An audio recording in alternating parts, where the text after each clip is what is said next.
Now, you may remember that when we were stripping it, the swing arm is from a Hayabusa. Isn't that right, Millie? Suzuki, definitely. Yes. It sort of fits, but it's about 4 inches too long.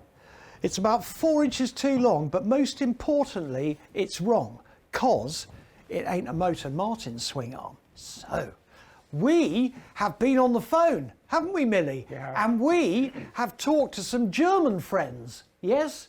And they have supplied us with, dun, dun, dun, it may be red, but it is a Moto Martin swing arm. So, we're going to do a dry build, yeah?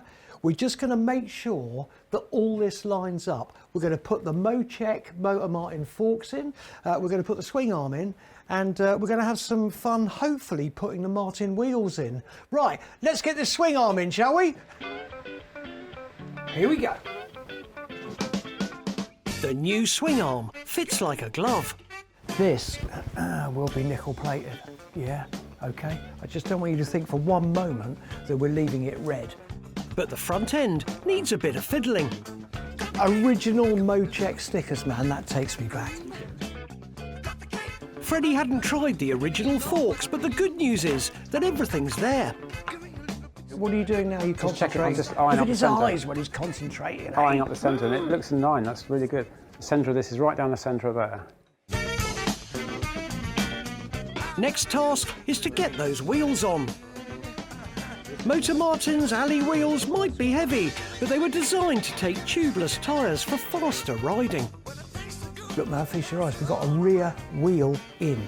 Try saying that with false teeth. Strange thing is, you can tell these wheels are hand cast out of sand moulds because they're not balanced as standard. Look at that.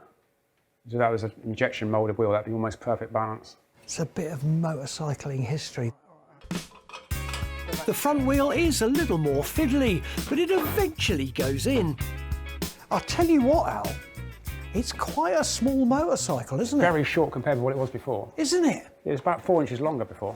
It was sort of raped out with the Hayabusa swing arm, wasn't it? I didn't like that at all. Neither did I, because it wasn't, period. This, everything you see here, is Moto Martin now. Can you lift the front up so I can see if it spins?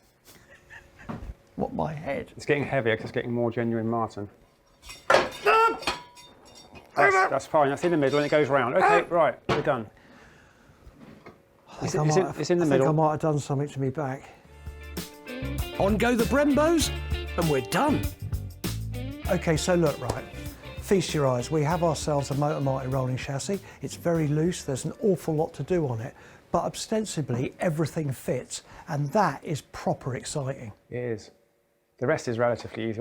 Once the wheels are bolted in, the swing arms and the forks are in, the rest is quite straightforward, really. It's just brackets and clips. Well, what a fantastic start.